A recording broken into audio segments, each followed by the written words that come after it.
Hold on. Let me kill it. Let me kill it. Yeah, it's much better. That's much better. Alrighty. Why is the lighting all just a mess on here? Let me try cleaning that off. Does that fix it? Not really. Let's try this. I have found that nope, that still looks kind of just cloudy. Hey, that looks better.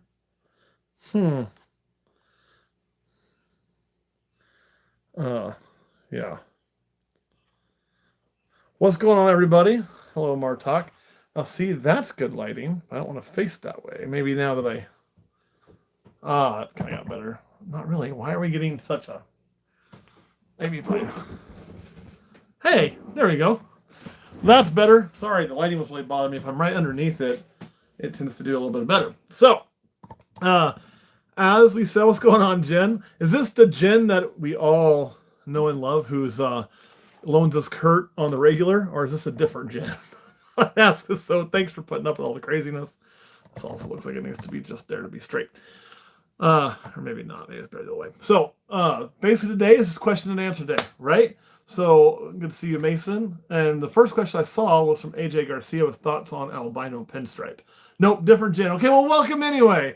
I thought maybe Kurt's wife was like in here to say hi. I was like, what's going on? And of course, we'll go over to Patreon to figure out something fun to talk about. So my thoughts on albino pinstripe, they're really, maybe I'm going to turn that one off. Maybe that's what the problem is. Hold on, let me try that. And remember, what I think doesn't really matter. That's the first thing I want to tell you, right? Got any adult? I don't right now, Sassy Serpents. So what I mean by that is I may say, oh man, this is not the morph for me, or I don't like that morph. And that don't really matter. If you like it, if it's something you want to work with, I say go for it. Because this market is big enough, right, that if you like something, you have to just trust other people are going to like it too. And if you produce and you're excited about it, either one, you produce for yourself, so fuck everybody, or screw everybody else, or two, you're producing it to sell. And if you're excited about it, then people are going to get there. Kimberly, I'll get to that in just a second. So, on the throne, watch me while you poop. I like it. I took a phone call while I was pooping earlier today. So my personal feeling on albino pieds is I like them. They're good, but they're not really which direction I would go. And if you guys ask a question, I don't get to it, just re-ask it because there's going to be a lot of them flowing in, and I'm going to take a while to answer them. So, make sure if I get to you, it'd be awesome. So, you look awfully timed. So anyway, it's not my favorite combo to take albino or to take pin. I like banana pins a lot.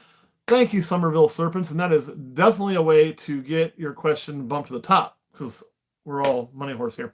But I do like it. But I probably won't be producing. I'll probably just do banana or something else. I like bringing in more color with the albino. I was going to strip. Somerville Serpents, and she did a super chat. We'll bump that question right on up there. If I could bring anything $500 under to a super pastel yellow belly spider, what would you pair to it? So I'm going to give you two answers to that, right? And the reason I give you two answers is it depends on if we're doing something in the short term or something in the long term. And remember, I may miss some questions. I'm going to answer some of these as they come in.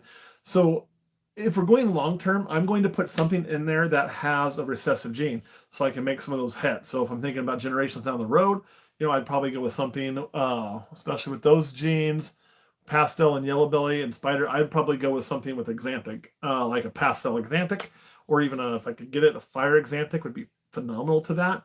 If I wasn't going long term, if I wanted something to make cool stuff right now and I wanted to be under $500, what I would really look for if it was me is a super form of a male. So, or even a female. I'm guessing that's a female because you're paired to it. I would probably go with like a super fire. The reason I like that is because I think the fire pastel and the fire pastel yellow belly make awesome combinations. The spider's going to be very bright with that. And if I could get a super fire, say calico or a fire calico, which I happen to have, they're way under $500, so they will be. I really like what those genes are going to do together when they intermix and play. So that's where I'd go. I probably would stay away from the banana. I just talked about that with the albino, but I don't like banana with my pastel so much. But I really like calico with my pastel.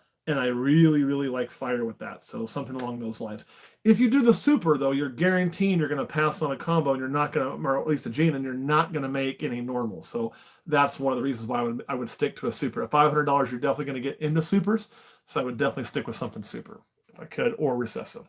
So I saw a question about boas. How are the boas doing? And if I had a list for some, hit those two.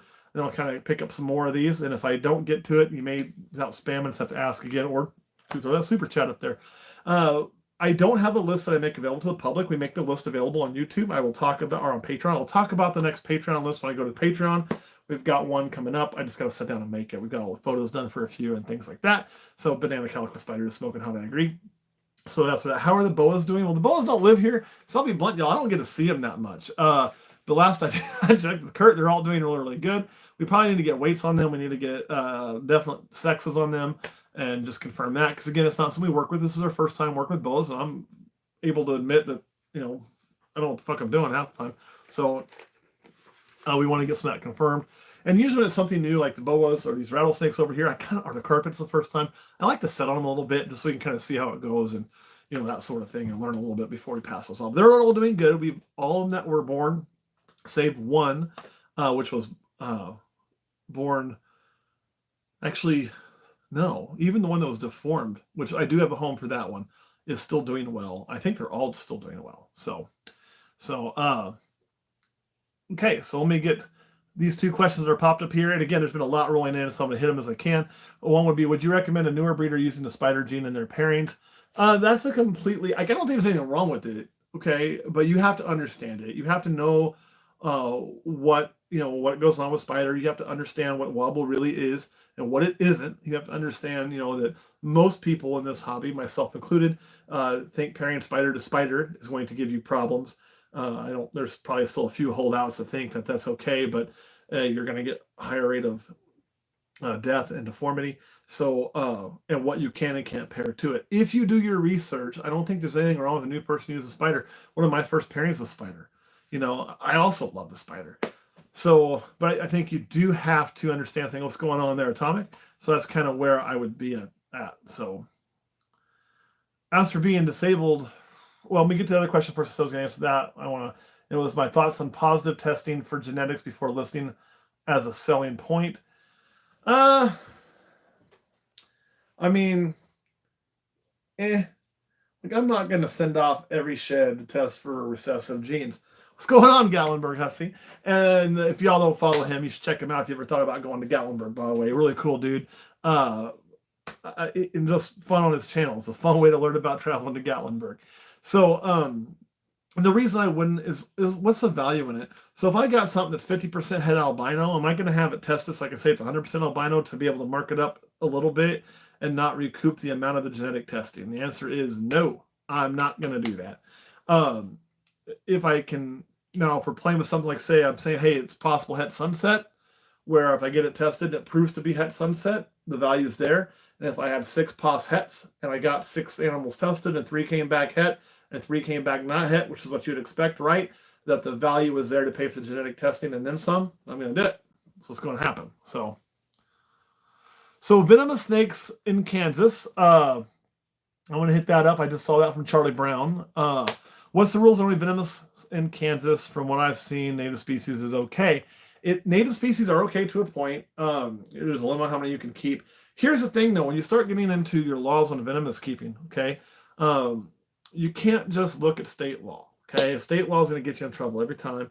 There's ways to keep. State law actually in Kansas has some ability to keep non-native species as well. There's a couple small hoops you got to jump through. It ain't that hard. You have to have a reason. You can't just keep it as a pet. That's why we have a banana rental. You got to be breeding, and you got to be breeding to sell the state of Kansas, et cetera, et cetera, et cetera, et cetera, et cetera, et cetera, et cetera. So there's a few things to that. With the native species, you don't have to do that. The problem comes in is this. You need to check your state law, wherever you're at, whether it's Kansas or wherever, check that first and then work your way down.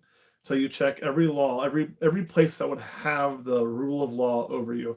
And what I mean by that is check your state law, check for county ordinance, check for city ordinance, okay? And make sure that all 3 of those things are not an issue. Most municipalities in the state of Kansas have the same rules. A lot of them do. A lot of them across the nation. adopt very similar codes from state to state. There's a website you can go to called MuniCode that you can look up most municipalities and see what the ordinance is and do a quick search and try to find it. And since if they adopt the same ones, it's pretty simple. And most of those states, or most of those cities, sorry, at least in this state, are going to have an outright ban. And if the city has an outright ban on keeping venomous, then the state law saying that native can be okay does not trump that local law. That local law, actually, they're allowed to pass that. They can be more restrictive than the county or the state. They cannot be less restrictive. So the city law cannot say you don't have to follow state law, but it can be more restrictive. So that is kind of what I would tell you. You have to do more research to just know. So if you're in a city, do some checking, especially. I'm not. I'm only stuck with county ordinance, which really doesn't give a shit, and state law, which I've complied with. So, right. So they can, yeah, they cannot. State can be more restrictive than the feds, but not less.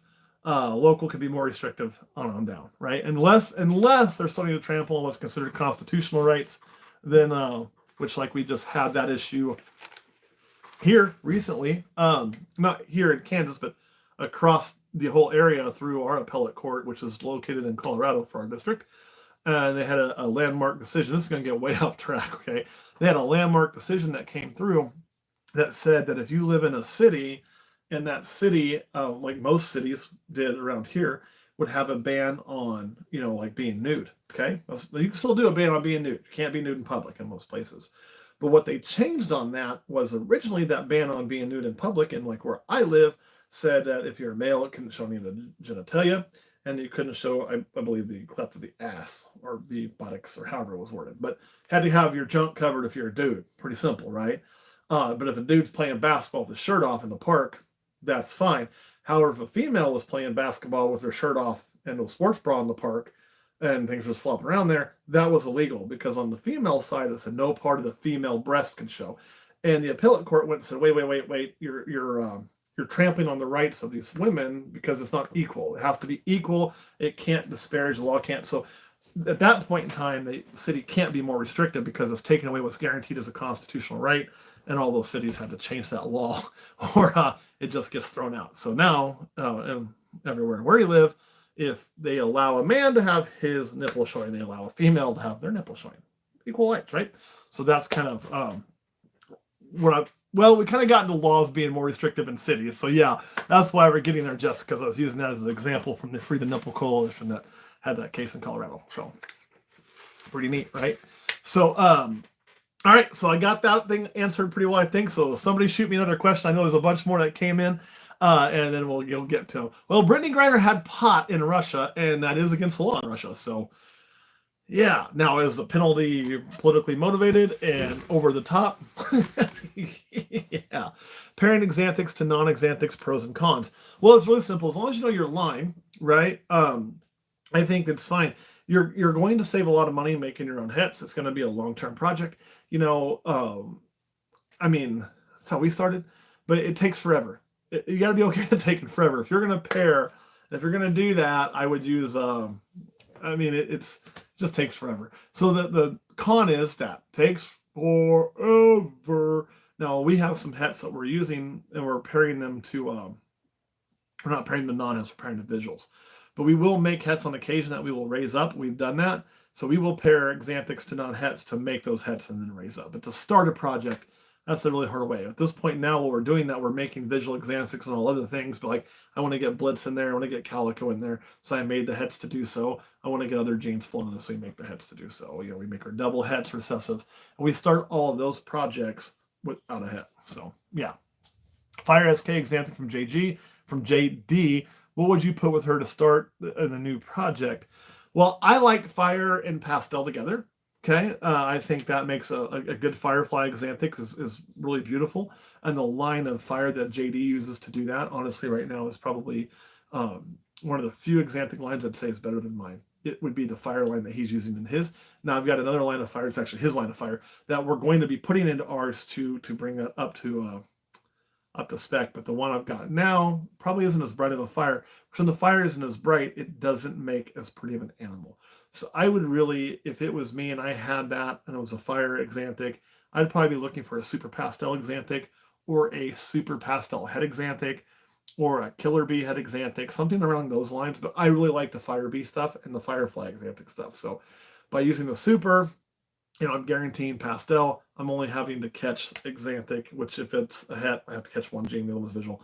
Or if they're both visual, then I don't have to catch any, and I'm going to have to catch the fire to make firefly Xanthics, which is where I would go. Beautiful animals.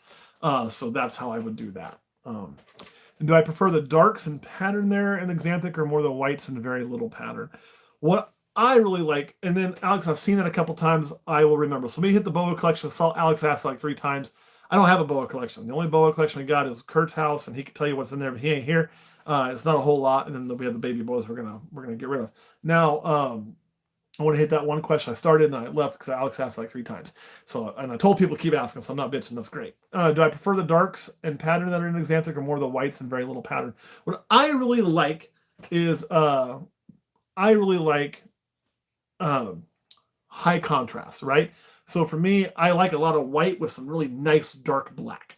Kind of think of it like a tattoo. Tattoos pop with really good contrast. Why can't we get O'Malley's Morrison here talking? That dude's a tattoo artist. He'd be talking about contrast and color play and shit.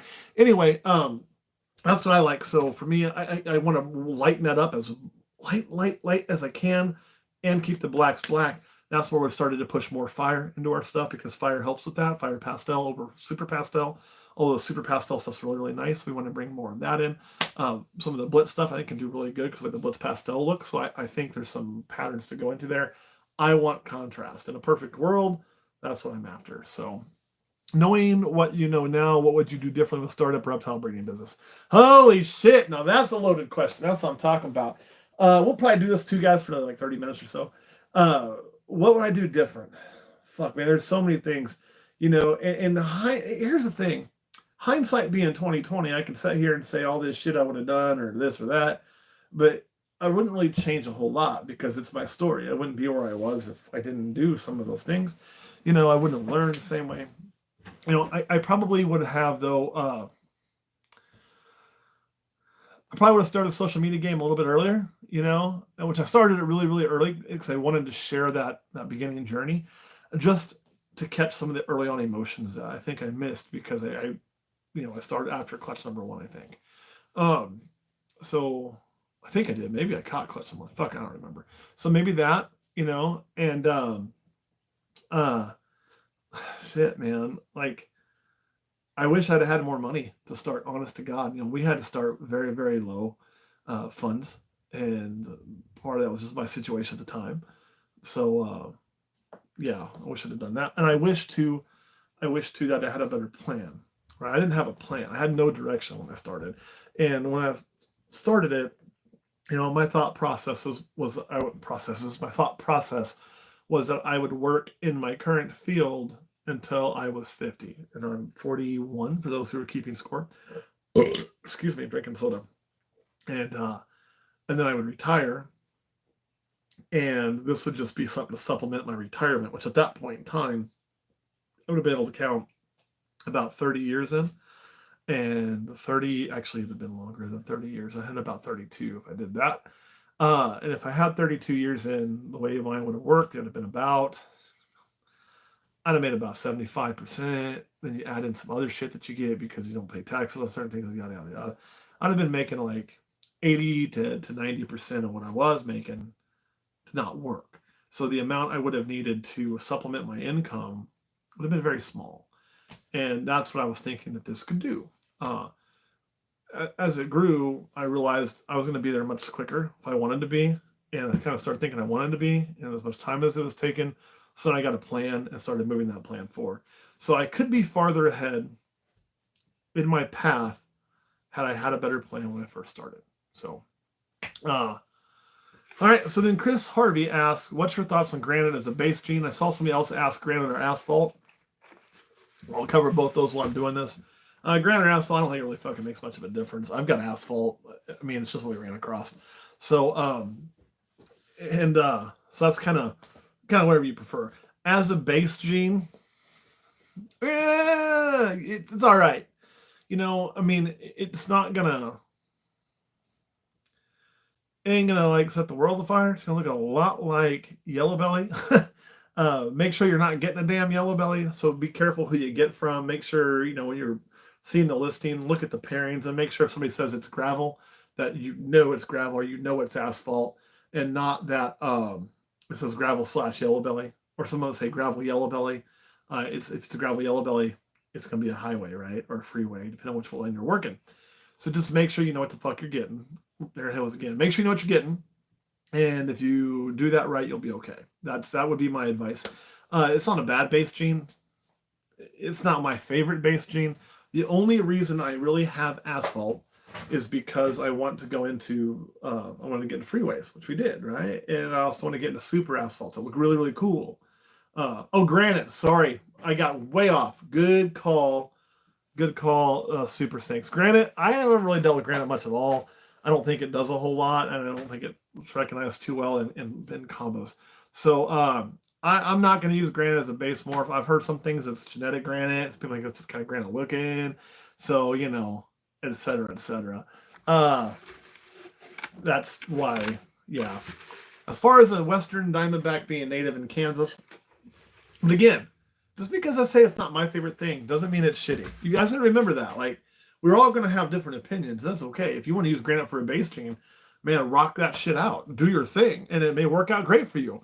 You may go that dumbass who wears purple all the time says this is a bad idea, and look at me now, and I'd be like, high five, bro. It'd be great, So Western Diamondbacks considered native in Kansas because they were introduced. So the introduced part does not make them native. Okay. Whether or not they're considered native, the state of Kansas does not technically recognize them as native. I don't believe. However, if you look at any range map, there is a small part of range that comes up into Kansas. So there is that in the favor of claiming them to be native. The population around Canopolis Lake is not a native population. You can't introduce something and make it native. Otherwise, a Burmese python would be native to Florida, right? So it's invasive in that front. These aren't invasive because there's been no evidence of that population at Canopolis breeding and setting tone. If you look, you'll find a newspaper article about it, showing a guy who, in the article, found a baby. That article's bullshit. That never really happened, and that was debunked and proven to be a purchased snake that somebody took out there to get themselves in the news. So there's been no evidence in Canopolis. But there are museum specimens in the state of Kansas, down in the south part, and there is range that they should be in. So could you make an argument as native to Kansas? I think you could. I think you absolutely could. There's been probably more of them caught in Kansas and documented as far as museum specimens goes than there has been things like a cottonmouth. But we consider the cottonmouth native. There's very few of them in Kansas, and it's not necessarily known if it's a breeding population in Kansas, and they're all located in the Neosho River Basin, which is where I grew up, by the way. And I think there's been 3 or 4 or something like that, not a ton. So how do you know when snakes are ovulating? Well, that's Anna, so I'm going to let Anna answer that one and stay the hell out of it. How do you buy an Olympus t-shirt? Well, Joshua, it's really simple. You sign up for Patreon. That's what you do. And you sign up at the $10 level or more, and you hang out for 6 months, and you get with Anna, and she'll tell me to send it and slap me around, and 3 months later, I'll send it to you, or 6 months, or however long. We're trying to get better about that. We're going to have some more local help to try to speed that process up. So why did I want to start breeding? That's a great question. And is that when you start pairing? I think that was for Anna too. Isn't it? No, if this sounds about do you pair an ovulation? No, you pair and then ovulation is going to happen. So pair, and then it's going to happen, and you'll see it looks like they ate a football, and then life is good. So on to why did I want to start breeding? Well, it goes back to when I was a kid, okay? And I remember when I was a kid or a young man, I don't know how old I was. I wasn't very old. I used to get Reptiles magazine. It's still a thing, and I got that. I think I got Sports Illustrated for Kids. Those 2 magazines I got. Internet wasn't a thing yet, y'all. It was really fucking slow, and you only had it at school, so we weren't on our phones all the time. So forgive me for reading magazines. And I loved getting my Reptiles magazine. It was the one I wanted, and I think I kept it longer than anything else. I think I got down where I could only have one. That was the one I wanted. And I remember an article coming in there. I'm going to shout out an old name, man. He's still around doing his thing. I never got the chance to meet him personally yet, but hopefully he's watching it and tells me to come down and visit. I'd love to meet this dude. And that was an article featuring Bob Clark. And Bob Clark, at the time I had lizards. My mom wouldn't let me stay, so I had lizards in the house. Bob Clark at that point had just bred the very first lavender albino retics, right? And damn, I remember looking at them and just being literally amazed. Like, I think I read that article 15 times. Like, I just could not believe that this was a real thing. And that was really my first exposure to anything other than an albino. So I was just like, whoa, and that's what started it. So then I got a snake when I was in high school, even though my mom said I couldn't. I just kept it at my girlfriend's house. Her parents were very understanding. Probably made the relationship last longer a few times. And I had a boa. And when I moved out on my own, I kept my boa. And I moved up here to Manhattan. I still had my boa. Got married, still had my boa. Wanted to have a child, and the wife wanted the boa to go away. So I gave it to a guy that had a breeding facility, just give it a good home. And wouldn't have eaten a kid. It was just to make a happy household. Okay. Sometimes you don't have the argument, to make a happy household. And then she ended up, man, we're going to get some personal history. So welcome aboard in my life. Ended up, she could not have children, which is all right. It's fine with me. That's what it is. It wasn't her fault. It's just the way God made her. And, but she couldn't have kids. Okay. I'm going to have to get a reptile or a pest strip in here. These damn fly tapes were doing wonders, but not everything. And it kind of went a little off from that, my personal opinion. Hopefully she didn't watch this. She might get mad. Anyway, that led, plus other things, and just, we split apart. We ended up in a divorce. It happens. I hate the woman. She stays over there somewhere, and I'm here, and it's fine. God bless her, somebody better. And anyway, so then I was like, well, shit, I'm free to do what I want. And a friend of mine talked me into getting another snake because I wanted one. I was not spending money because, all this. So I got another snake, and then I started doing research again. I hadn't been doing research in forever because I had this boa. I just used to have the boa. And I discovered all the Morrison ball pythons, and I got a couple more. It was like, hey, if you're going to be here, I'm going to start trying to produce some of these things. And I wanted to get this killer zebra bee, and that's how it all started.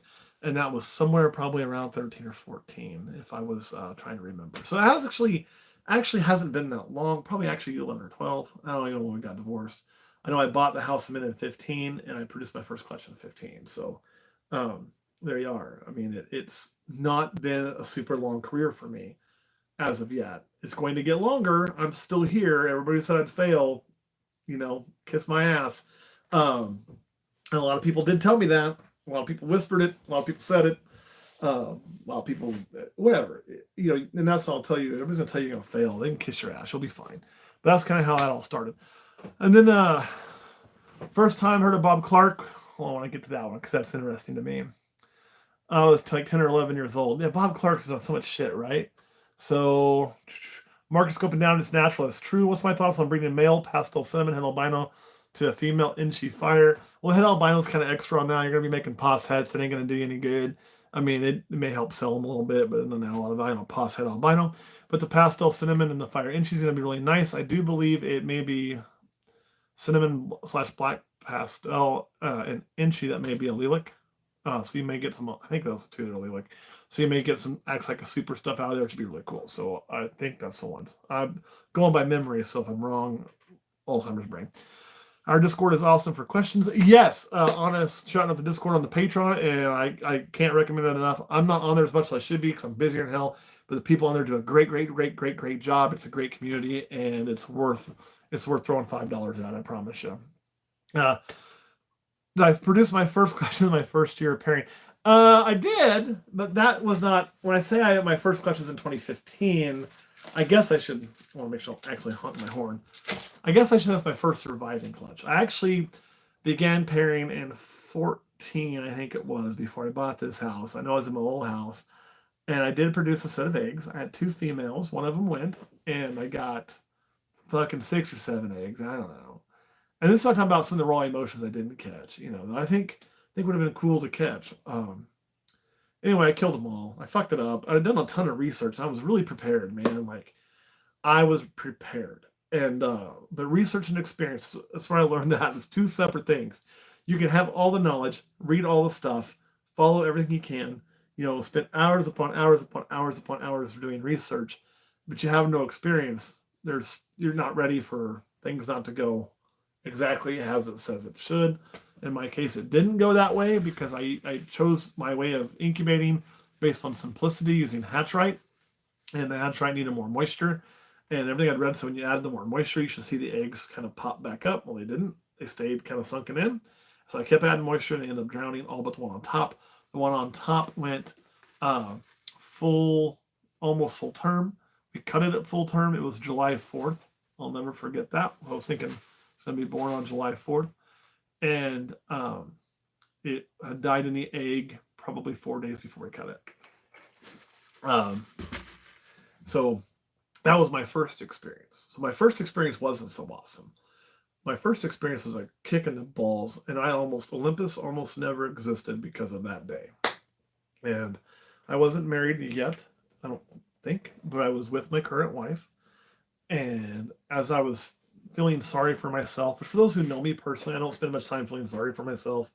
I've seen enough trauma and enough people who are just in horrible situations in life that I feel pretty freaking blessed every day. But I was feeling pretty bad, pretty down, pretty sorry for myself that day, and like a failure, just like a piece of shit and everything else, And I just wanted to quit. I was just gonna get rid of everything but like one or two snakes and be done and all of that. And it was her who picked me up by my bootstraps, right?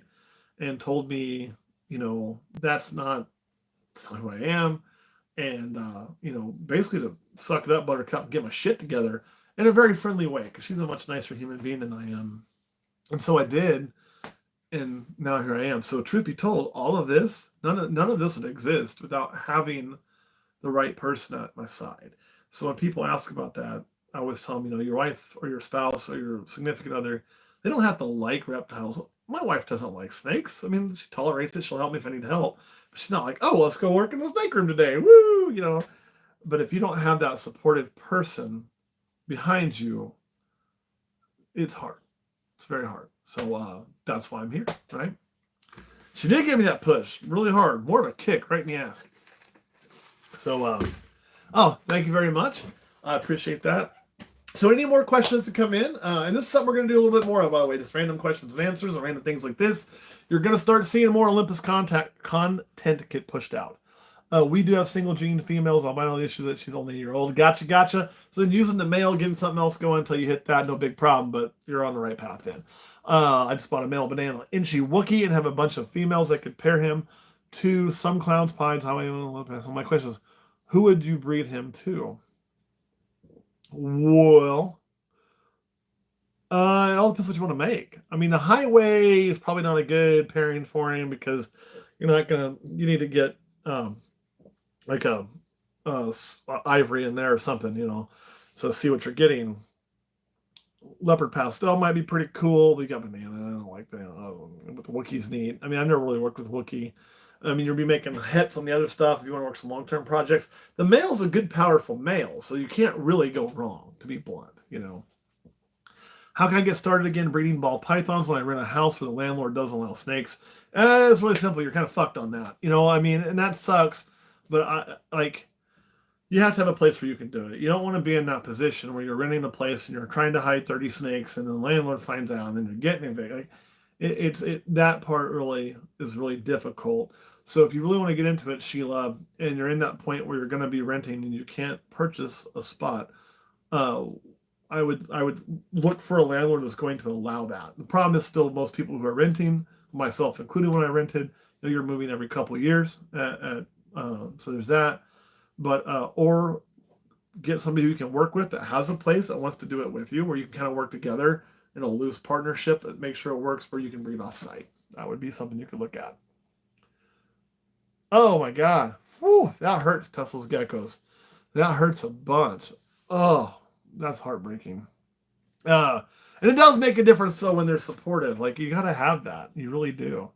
So the major snowstorm that hit Texas when tornado occurred. Oh, yeah.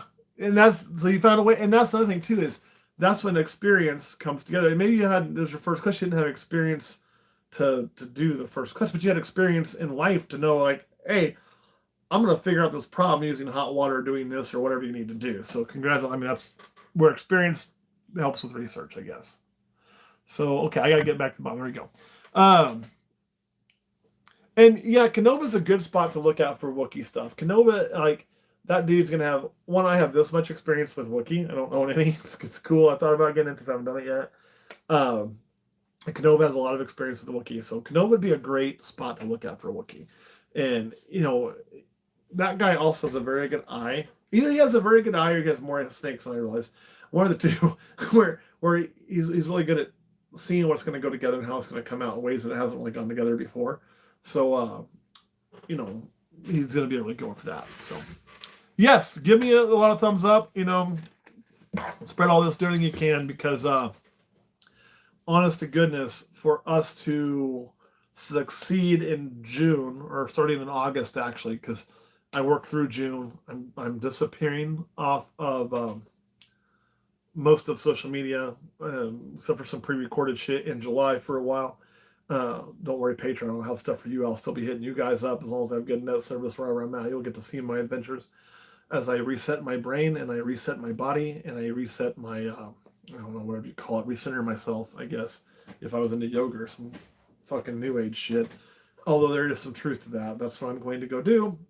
And then in August, you're going to see more things like this. So I'm going to be very much around, probably a little more free speaking for a lot of reasons.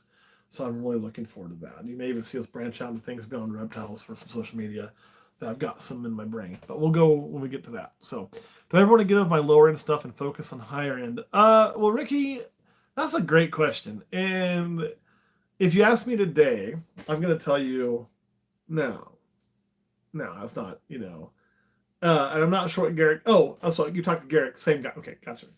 He asked me in 5 years, and I may say sure. But here's a kicker: at some point in time, when the room's full and it's nowhere near full, we're going to buy more racks. So if I'm buying racks to hold adult females, I'm not going to get rid of adult females. That wouldn't make a lick of sense to me.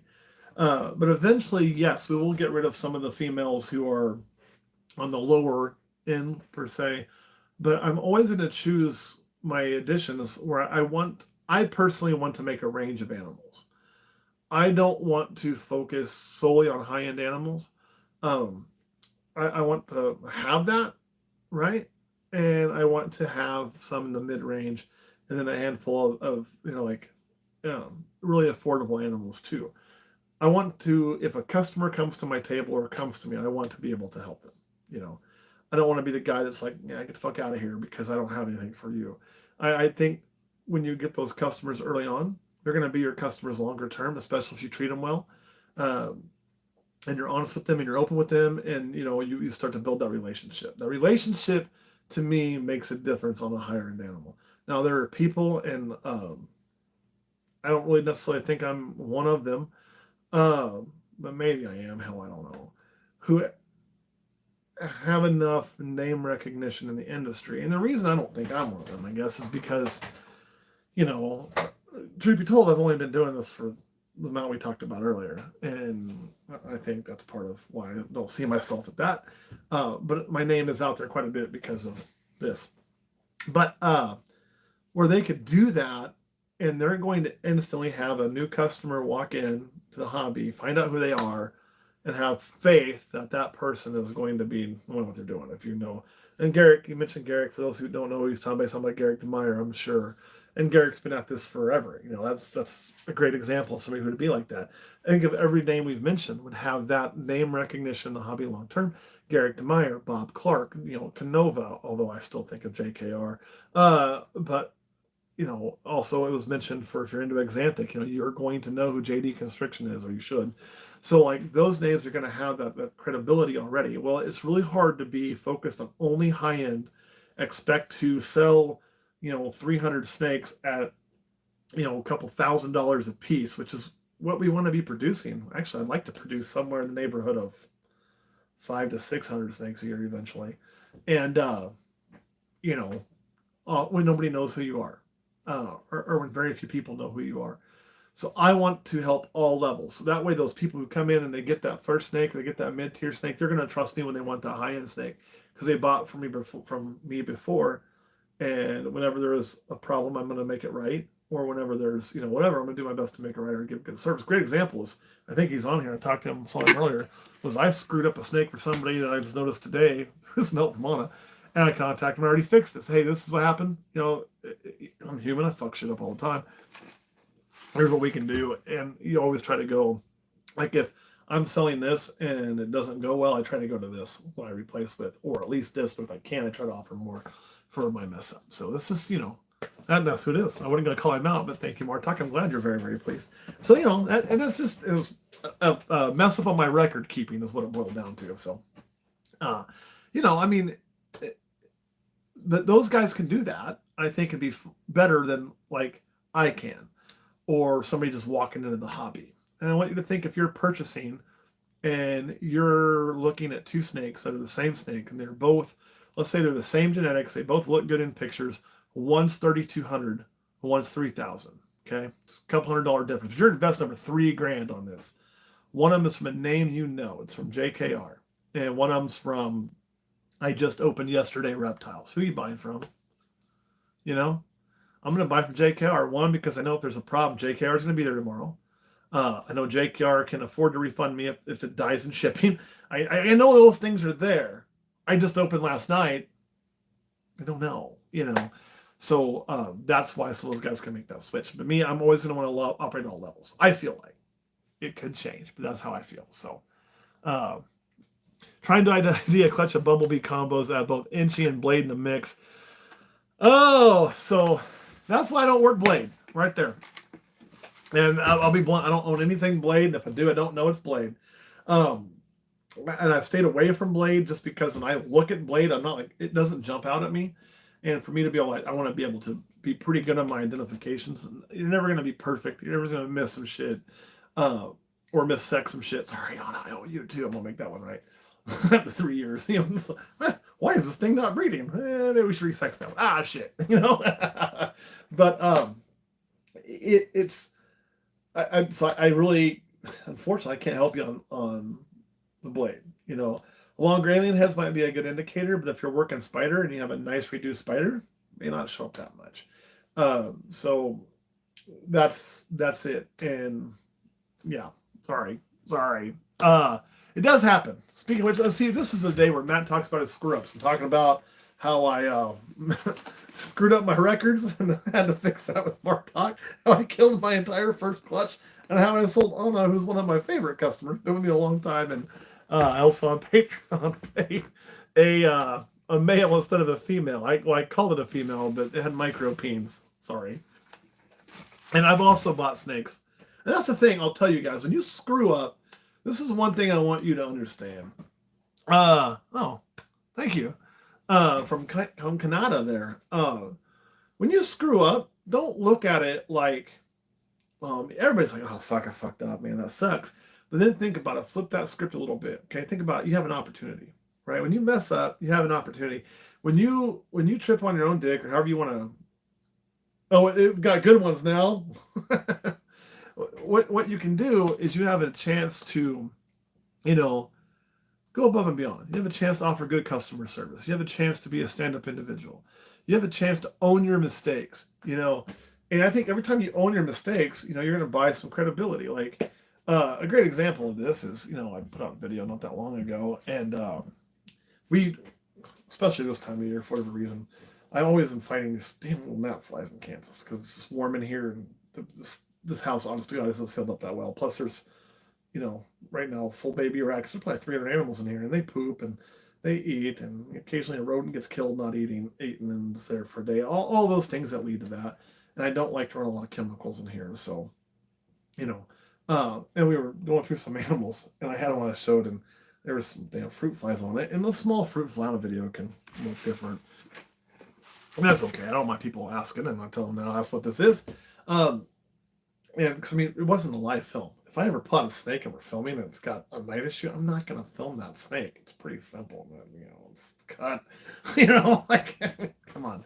And so anyway, we, and then one guy got all pissed off and wanted to say it was something that wasn't, and all these kind of things. And the thing about it is, people who actually know me, who I've worked with, know I'm going to be a stand-up. So if I say it's one thing, it's what it is. If I have a mistake, and I know I'm going to own it. I'm going to own it, right? Let me cover those two things on the Jungle Womas. I don't have any Jungle Womas. It's too similar to Spider, if it's what I'm thinking of. Caleb is very into Jungle Womas, so he would be a good one to ask. He's just not here right now, otherwise I'd make him talk to you about it. And on my opinions on Sunset, Head to head or head to visual. Head to visual is always better to produce clowns. I mean, head to head, your boss head to visuals, way to go.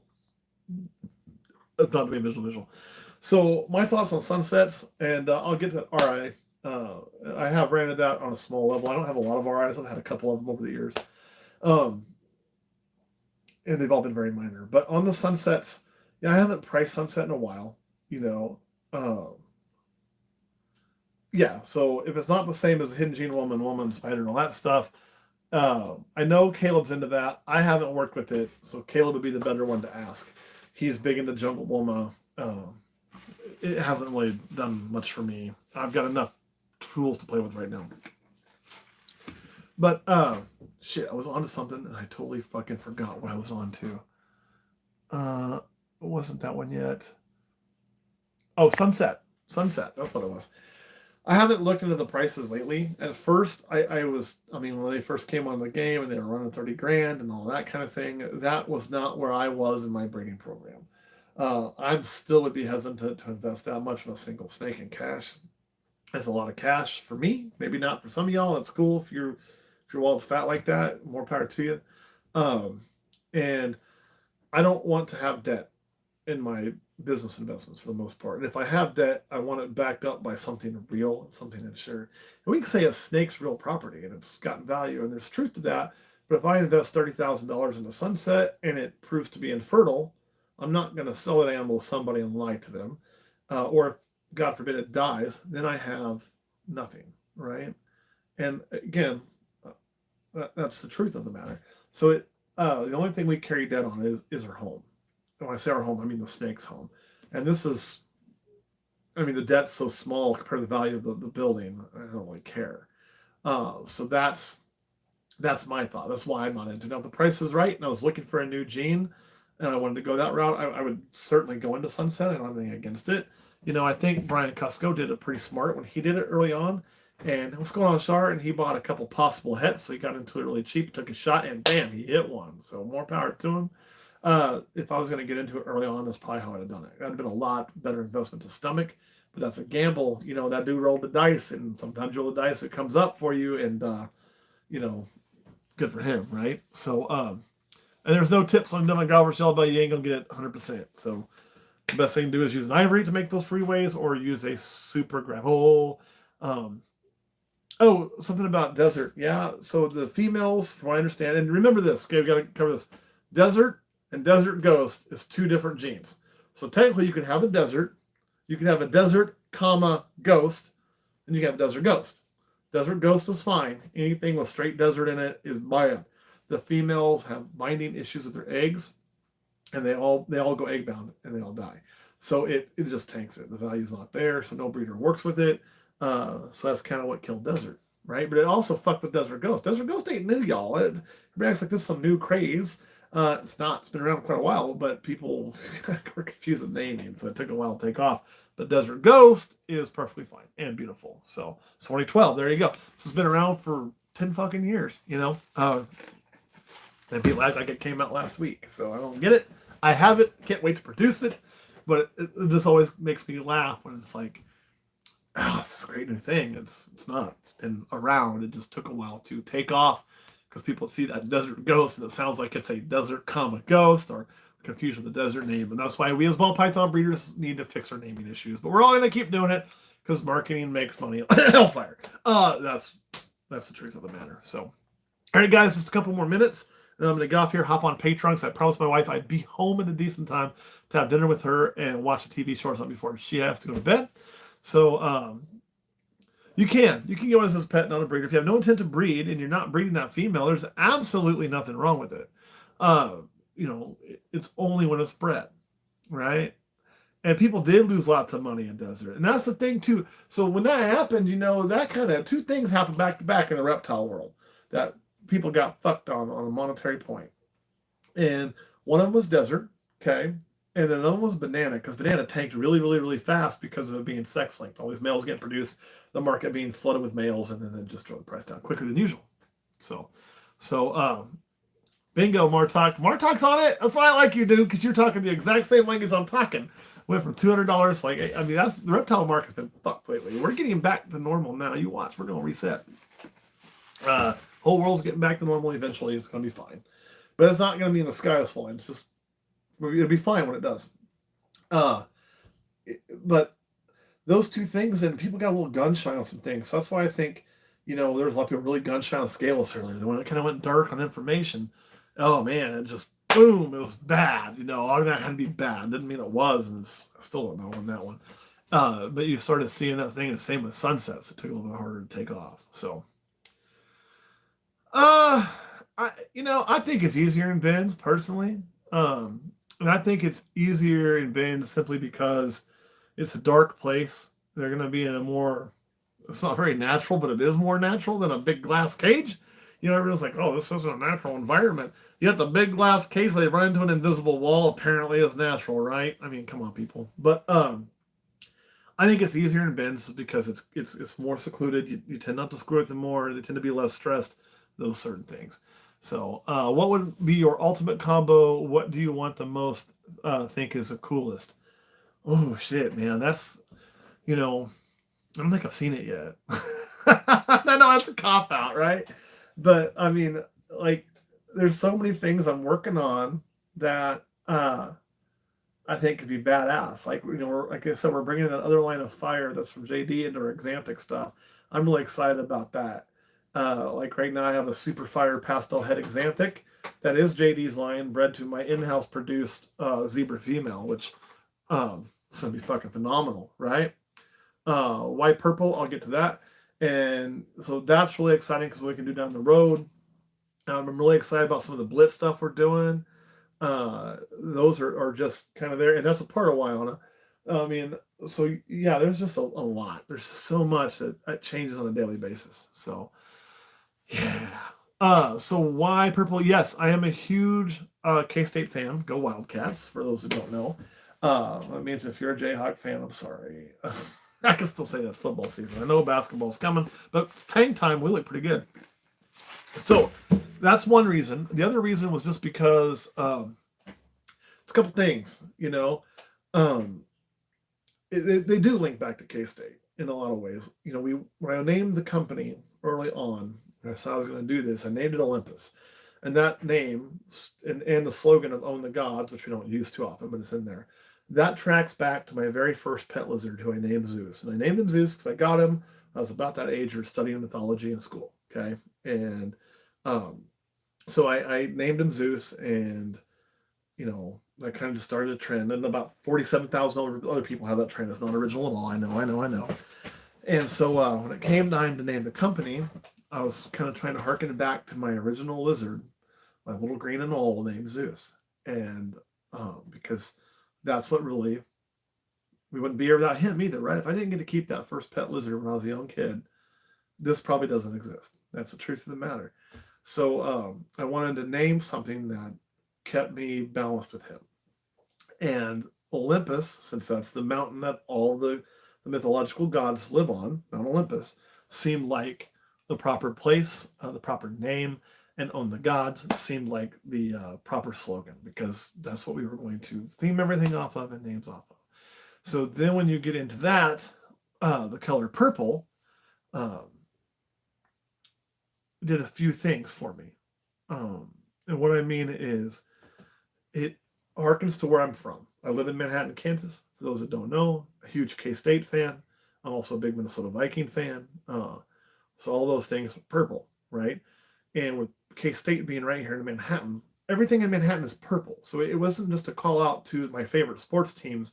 It was a call out to my location, my community, the place that I live and call home, where I lay my head.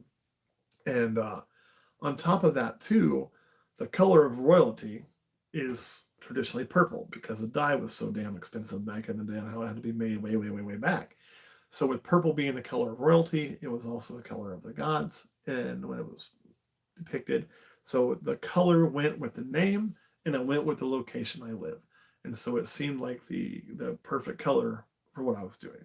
So purple became our thing. That's it, man. That's the whole story. And yeah, I think Itchy Banana Leopard Clown, if it's a visual clown for 150, I mean, you should probably go to jail. That's theft. That's a really good. I don't know if I'm royalty, man. I'm just here, bro. I'm just here. I appreciate it though. I do, and that's the other thing. I'll tell you, man. And then I do gotta go, so I gotta go spend some time on Patreon. You know, one of the weirdest things for me, and I've had to get a little used to it, right?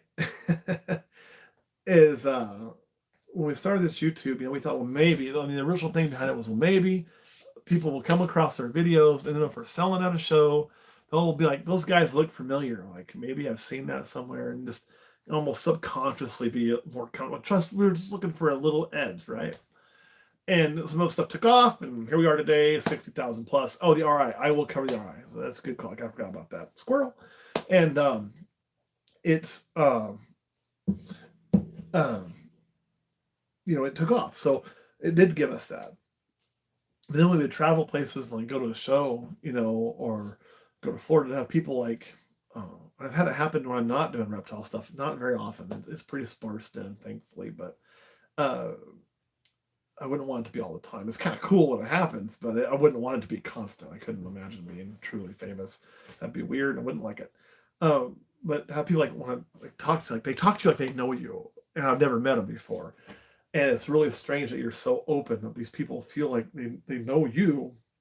I feel it's such a weird disadvantage because it's my first time meeting them, and it really takes me aback at how people have invested in their life, and it's really humbling. And I never thought anybody would like want to have a picture taken with us, or God forbid want me to sign something or any of those things. And every time it happens, it's just like it's a little strange. Not bad strange. I'm not saying don't come up and talk to me or anything like that. Please do, actually. But I'm just a dude. I'm just a regular old guy, man. Thank you, Corey. There you go. Corey knocked me down a peg.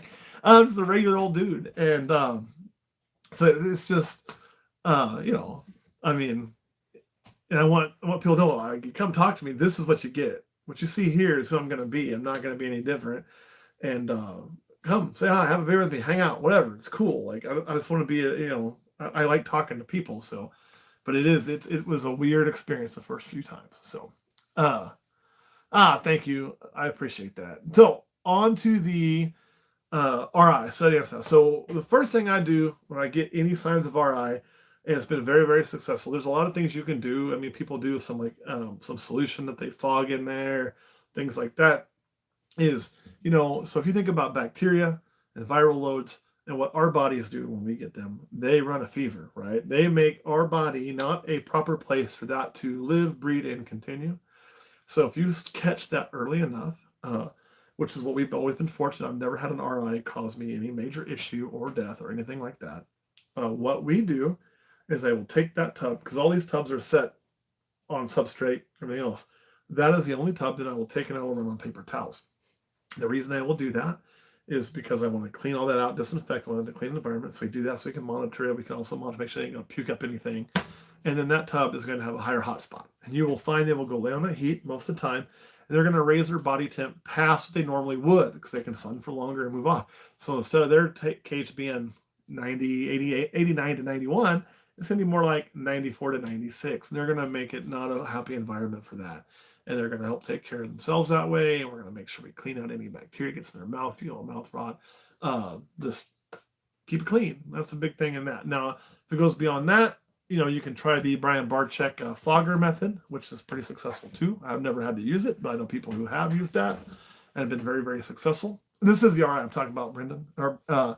And beyond that, you can go to a vet and get an antibiotic called Baytril, which will help the immune system. Now, Baytril typically is going to cause some scar tissue in the animal. I've used Baytril. We used it at the shop when I was actually active in that, which I'm really not anymore. With large snakes, Burmese pythons are really bad about getting RI. There's some research out there that says it's because they don't move enough. So get your Burmese out and exercise them, and they won't have that. It's because they only use part of the lung. The other lung sets flat, and it just gets crap in there, right? And then moisture, and then bacteria, and then gets RI. And the Baytril, or shots is what we've used on that.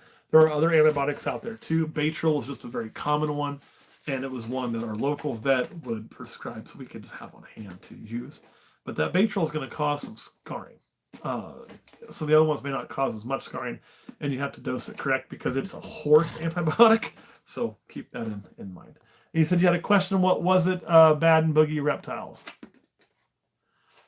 Yeah, you can see some iridescence on some of those dark ones. It's not uncommon at all. It happens. You get a suma, blow your fucking mind on that iridescence. They're not like a rainbow boa. But I guess my point is, if the giving it extra heat doesn't work, or the fogging doesn't work, like what you'd see from, then it's time to go to a vet and get medication, right? Am I addicted to Sonic? Kind of. I mean, I used to work at one of those schools, so like grew up on Sonic, and on my way home you get a half price drink, and it's cheaper walking to a convenience store, so it's not uncommon. Plus, it's a big treat for my wife to bring over a Sonic drink because she works from home, so it makes her happy, and then she'll like run on my computer stuff I need. So there you go. Sunbeam would be another good one. So yeah, it's gonna kill that tissue. So Baytril's kind of nasty. Baytril's kind of rough. It's not something you want to have to do a lot. The biggest thing is try to prevent that shit from happening, and you'll be in a better spot. So, if you start seeing the very first signs, that's when you give them a chance to overheat, and usually you can cut it off at the head. I shouldn't say I'm talking about a snake. You can get rid of the disease early on. Also on kidneys, again, right? So you don't want to do it a lot. I used to work at a vet, so she's got a lot of knowledge on that, so I take her word for that on that one. All right, guys, we've been at this for over an hour. So thank you all. ICAP removal advice for newbies. Yes. And then then I do have to go. I really do. So if you have an ICAP that's stuck, my VPI Xanthic Head Albino would be a good pairing. It would be okay. I mean, but I think you got better pairings out there because you're going to be making, if you were playing a long game on that Spartan, because you're going to be making het clowns, het Xanthic, possible het albino. So if you want to play that long game for an Xanthic clown, then it's good. If you're not wanting to play that long game, probably better ways to go. So the last one I do is the new ICAP removal. No more questions then, too, right? No more questions. ICAP removal. So one is soak can be very helpful, just to loosen it up if you have some stuck shed. Number two is I like to take like a Q-tip. It's a great tool for this. And moisten it. You want it wet, and then you want to just kind of rub it. And eventually what you're hoping happens is it catches the end of that and helps to pull it off. You can also use a wet washcloth and do the same thing. With a little bit of pressure. You don't want to push the eye, okay? It's a little bit of pressure. And the reason I like the washcloth is because you're hoping those little washcloth, like on the terry cloth, catch the edge of that. Sometimes you got to kind of just work around in a circle and then do that. And you can get that off. Yes. And tweezers. Now, I've used tweezers, but I don't go right to the tweezers. The tweezers are a good tool when you get that edge started and you have something to actually get a hold of. And then you got to go really slow. If the eye is pulling out, work more with Q-tip, right? The big thing is this: patience. And look, that ICAP being stuck, it's something you need to get off there. But it ain't going to kill the snake, okay? It's not going to kill the snake overnight, anything like that, or in an hour. So if you work on it and you find yourself getting frustrated, okay, you're getting pissed, you're getting frustrated, and it's not going well for you, put that snake back. Get somebody who's done it before, right? That can come help you locally, or find a vet that's good at reptiles, because some of them have never done that shit, believe it or not. Or take a break and then try again the next day, or a few hours later when you're not getting frustrated. Because when you're frustrated, that's when you're going to actually injure your animal. That's when you're going to push too hard. You're going to fight that thing too hard. And you just got to take a deep breath and go from there. Where's Kurt? He's at home. He doesn't live here. He lives 45 minutes away now. All right, guys. Thank you so much. I'm going to hop off here, slide to the Patreon. I will catch you all later.